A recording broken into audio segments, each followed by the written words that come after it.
I'm Choi Jung-hwa. I'm the globalist who builds the stepping stone bridge between Korea and the world through culture.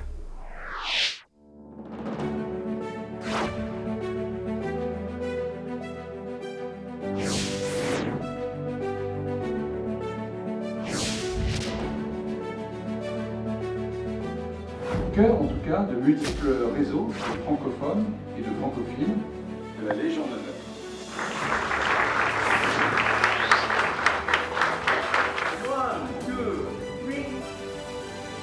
우선 프랑스 대통령의 이름으로 레지옹 도너 오피스의 훈장을 저에게 수여하신 데 대해 진심으로 감사드리며 과분한 말씀을 해주신 데 대해 다시 한번 감사드립니다. The highest decoration that the French Republic can offer to people who distinguish themselves through their extraordinary merits. So it's a great recognition for everything that she has done and everything that she will do for sure in the future in order, to bring our two countries closer.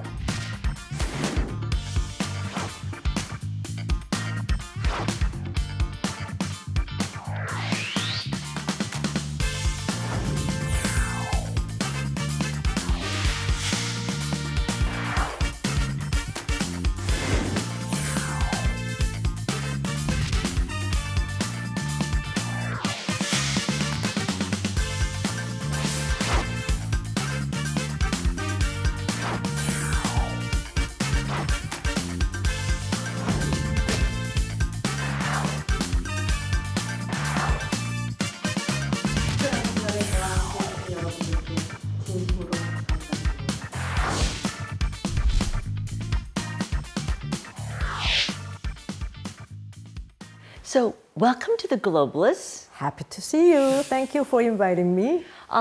Congratulations. I mean, I missed the ceremony, but our crew was there. And they said it was spectacular. It was so emotional. There are so many people that wanted to congratulate you and sort of mark how wonderful it was. Tell us about the award.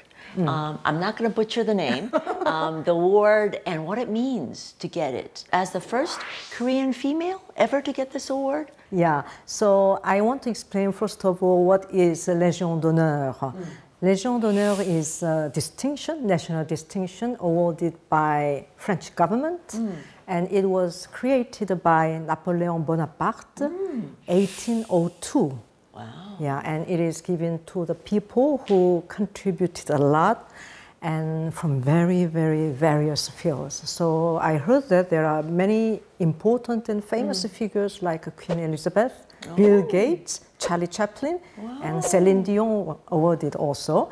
So these are some sort of really important people who made important contributions to mankind. Yeah. So what is sort of the criteria for handing out this award? Even military person and civil person who contribute for the prosperity and for the development of France also. Yeah, so they choose from politics, economics, culture, arts, science, from all fields, and that is really the most prestigious national honor. Actually, I remember that this was the rose that symbolizes. Yeah, in French we say rosette. It means a small little rose because you saw maybe the Légion d'honneur medal. You cannot wear this around all the time. So for daily use, they give the nice medal with this rosette. I remember I was there 22 years ago when you received another award that had the same title, but a different class. Yeah, okay, different class. Légion d'honneur has some classes. So 22 years ago, I was awarded a Chevalier. And then now I'm promoted to Officier rank. So I'm very much honored. But I don't think it's not considered as a personal achievement. I think a lot of people helped me. I feel really grateful to all those people who helped me to do this work Let's explore some of that work. Yeah. I mean, a lot of young people in Korea really admire you. You've written books about the fact that you, at a very young age, and was the Korea's first, not just the female, but the first French interpreter, Yes. conference interpreter, educated in France. I know it's going back far ways, but you know, when you first got on that plane, how old were you when you first got on the plane to head to go Paris? to Paris. I didn't even go to Jeju Island at the time. 22 years old. Was that your first time it on was a plane? On the plane, can you believe that? How do you know that getting on that plane, because it's not, you know, it's not just how young you were. At that time, it was very, not very unusual for Koreans to study overseas. Yes, so I want to tell my story because how did I fall in love with the French language?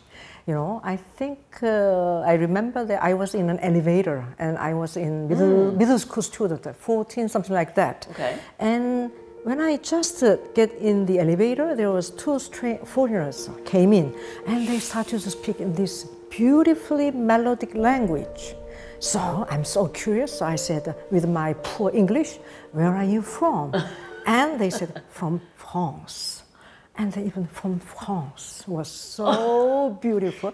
I fell in love with the language. And then my French was so poor when I even landed in France. I was not at all fluent, but you know, I'm very healthy. I did my best to learn French. Not only I learned the French language, but also I learned the importance of cultural context. After you made that jump into heading to France, getting your conference interpreter's license or degree? Degree is not a license, but when you get the diploma, you are entitled to work as conference interpreter. So you're the first in Korea, and not that many actually have gotten it after you as well, because it's a very difficult and prestigious process. Yeah. But now, you know, younger generation, they are doing their best, so it's now more and more are becoming conference interpreter. Yeah. And then you came back, and of course you've interpreted. And the most, you know, interesting interpretation that people keep telling me, and I'm sure you about, asking you about, is the fact that you became the interpreter for the French delegation. Yes, when the French head of state came to Korea and had a meeting with the Korean president, but you was the official interpreter for the French delegation, government, which must have surprised a lot of people here in Korea. Yeah. You know, I always tell people that I'm a very lucky person. When the first Korean president and first French president met together for the first time, and it was in Paris, and I was lucky enough to live in Paris at the time. You were in Paris. I was in Paris, so I started to serve as interpreter for two presidents. And then the most interesting thing that I want to tell you is that when François Mitterrand, the French president, came to Korea, he wanted to break the ice with the first meeting with the President Kim Young-sam. So on the way, before the summit, on the way from the airport to the Blue House, he asked me, I want to have a very light topic to break the ice with President Kim. I carefully suggested a few ideas, but to my surprise, he started to talk about it during the official state dinner to President Kim. And then President Kim said, how did you know about that? I was so afraid, you know, if he said something about me. French president, you know, with a big smile, and he replied, he said that with the French expression, mon petit doigt me l'a dit. My little finger told me that. So this... Being the French president being little finger is not a bad thing. Yeah. So, but what did you tell him? So I cannot tell that. Yeah, but I'm dying to know. Because I'm thinking Kim Young-sam, was it tennis? Was it running, jogging? Yeah, it's about sports, but I cannot tell. It's about sports, yeah. wow. And then with this playful wit and considerable gesture, the ambiance, the mood was immediately lightened. They were very happy, so I was very happy also. So in this small episode. Yes. small contribution to diplomatic relations between Korea and France. Yeah, and then that also made me think that diplomacy and humor can go hand in hand. And that is one lesson that I learned for my CC also.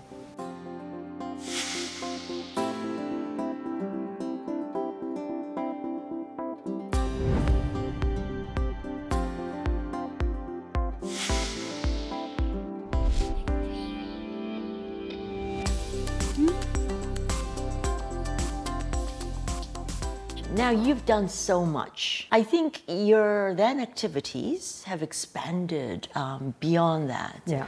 CC. Yeah. Yeah. I was a part of CC. I'm very proud to say. Thank you so much. You're a founding member. When you gave birth to CC. Tell us about CC and how you saw your work and what you can contribute beyond interpreting. Yes.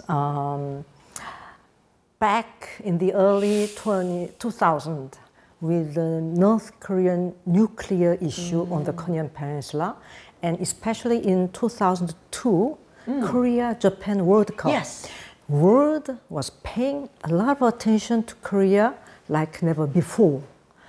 But I noticed that foreigners' understanding of Korea's image was very limited. So I decided to create a CC because you have to strike when the iron is hot. That is true. That is so true. I created a CC 2003, and the coincidence is the year when I got the Chevalier honor. Yeah. And then CC is a kind of a platform where opinion leaders gathered from various fields to promote Korea. So since then, we do our best. Yeah. Yes. Uh-huh. Now, you do many things at CC. Two of them I think are very interesting. One of them is giving out awards, which I love the names of because they're very Korean, but they really tell you what the awards are about. And then you give them to really some of the best known people in Korea.